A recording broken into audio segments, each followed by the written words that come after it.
Welcome to the Vision by Protiviti interview. I'm Joe Kornik, Editor-in-Chief of Vision by Protiviti, a global content resource looking into the future to examine big themes that will impact the C-suite and executive boardrooms worldwide. Today, we're exploring the future of ESG, and we'll be doing a deep dive into our global survey of CEOs and executives to discover their perspective on the role of sustainability and ESG in their businesses over the next decade. We published the report, The Executive Outlook on the Future of ESG 2032 and Beyond, in partnership with the University of Oxford, and I'm happy to welcome in the three Oxford professors who helped us conduct the research and who put together the report: Dr. Vlad Mykhnenko, Dr. Nigel Mehdi, and Dr. David Howard. Thank you all so much for joining me today. We appreciate your time today. David, I'll start with you. The report collected data from 250 company board members, C-suite executives, and business leaders across North America, Europe, and the Asia Pacific region over the course of this summer. There's a lot to unpack in the findings, so let's start there. David, what's the biggest takeaway from the survey, and how does ESG factor into the future for CEOs and business leaders? Well, the survey recognized actually that majority of business leaders around the world value the importance of ESG. And of all the companies surveyed, three quarters already had a sustainability or an ESG officer in post. So there's a recognition of the importance of ESG. But I think, much like responses to climate change, the immediate take-up of new ways of investing and working is varied in many respects. It's very much a patchwork of engagement. And this often relates to geography in the career stage of particularly business leaders of those companies. The survey showed that around 86% of current leaders thought that any current operational changes to their companies would produce only very slight or moderate changes to current operations. And I think the geography and, as I mentioned, the career stage is very important in terms of company responses. So what we find is that 25% of North American business leaders recognize the extreme importance of ESG. That rises to 71% amongst business leaders in Asia Pacific. So there's a recognition of the importance, but the actual uptake is should we say, moderate at the moment. And that might be due to the costs of really resetting or setting up a new form of ESG provision. So if we look at the survey in terms of what might be happening in 10 years hence, in 2032, we find that 78% of business leaders recognize the importance of ESG and actually believe that ESG regulations will be mandatory. And a similar percentage, three quarters, recognize that actually the costs of operational compliance will increase. But that's a looking towards the future. And again, when we go back to the geographical and career stage response, we find that recognitions of the need to comply and engage more with ESG is most particular amongst younger business leaders, those under 50 years of age who are surveyed, and also those business leaders in Asia Pacific. Yeah, interesting, David. You mentioned a couple of key factors there and a couple of the key takeaways, I think, from the survey. And that's sort of the geographic perspective and then the demographics perspective, right? I think there was a lot of key findings there. So that's one of the things I think about that I think is really interesting about this survey, and maybe different from the ones we've done previously on the future of cities and the future of work, is that disparity from first a geographic perspective. There are big differences in how business leaders are viewing ESG in North America, Europe, and Asia Pacific. Can you take us through a few of those big differences that the report brought to light? Yes. So David has already mentioned the differences in the overall importance of ESG for business leaders in North America versus Europe and Asia Pacific region. I would like also to mention another four fairly big differences with regard to environmental risks, perceptions of ESG reporting, planned emissions and reductions, and stakeholder engagement. So if you're looking at environmental risks in the next 10 years, the least concern about future environmental risks is reported by North American business leaders. Only 7% of them rank environmental risk as becoming extreme. And by contrast, 34% of business leaders in Asia Pacific region rank future environmental risks as extreme. Planned emissions reductions. There is another chasm in expectations between the North American versus European Asia Pacific board members and chief executives. Well over 80% of the European Asia Pacific CEOs believe their corporate emissions will decline by 2032, whereas 63% of North American CEOs expect their emissions to remain about the same or even grow in the future. So that's another big difference. Also, the majority of business leaders in Europe and Asia Pacific believe that ESG reporting will become mandatory in 10 years' time. The majority of North American business leaders believe that ESG reporting will continue to be a voluntary exercise. And finally, the fifth big difference is about the expectation vis-a-vis the level of stakeholder engagement.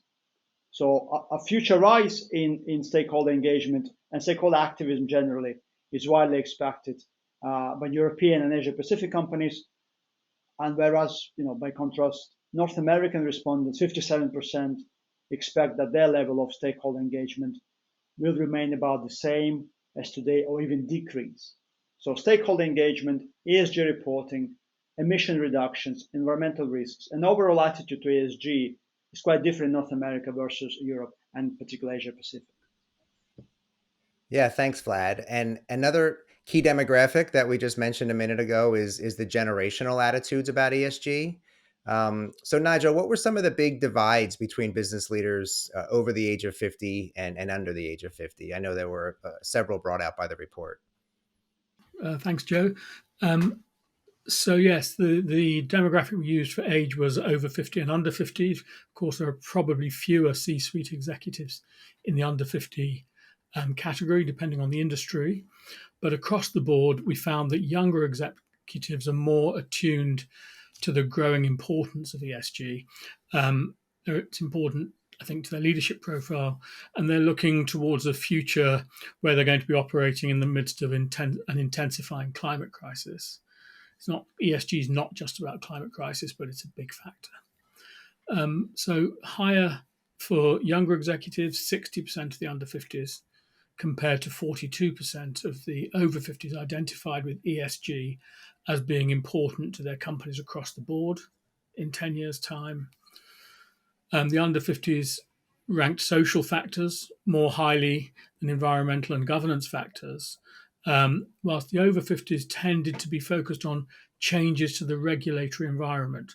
44% of the over 50s identified this as a concern, compared to only 32% of the under 50s. The gap narrowed between when it came to the importance of ESG in recruitment, but even here, under 50s saw this as more important than the older generation of C-suite executives. Yeah, thanks, Nigel. Very interesting. We asked specifically about the three different factors of ESG: environmental, social, and governance, and how business leaders sort of view those different aspects of ESG in terms of the challenges and opportunities. David, what did the report have to say about that? Well, overall, the environmental factors were deemed to be the most important by 43% of leaders, business leaders. And then social aspects were deemed to be the most important by 37%, and governance aspects were deemed to be the least important. Were deemed to be the most important by only 20% of business leaders. So that reflects in overall reflects the survey take that governance in some ways was seen to be of the least importance. But there's a contradiction there, because when we dig down and look at some of the individual answers, there's a clear recognition that 39% of business leaders see that regulatory requirements, showing good governance, transparent governance, to be one of the key driving factors in ESG. So when the broad overview is taken, governance comes down as the third most important overall. But actually, in terms of action, current and future action, actually working on those aspects of governance and following regulatory requirements and changing operational shifts to comply is seen as a very key factor. Yeah, thank you, David. And I know we also asked business leaders to talk about the main strategy drivers, right? The main drivers of ESG strategy over the next decade. So, Vlad, what did business leaders tell us about that?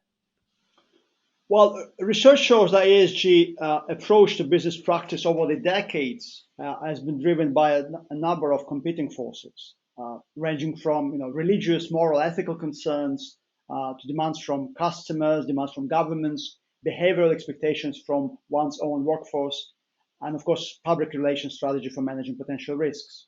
So we asked this particular question: what particular drivers among the selection of options will be driving the ESG strategy over the next 10 years. The majority, over 80% of business leaders that we surveyed, believe that its customer demands and regulatory requirements will be the two main drivers of ESG over the next 10 years. Public perception, employee expectations are coming in a very distant third and fourth place of importance. So customer demands 42%, regulatory requirement 39% as the main drivers. Public perception 13%, employee expectations at 6%.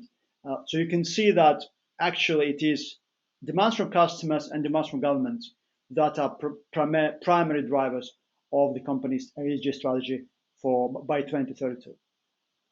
Yeah, thanks, Vlad.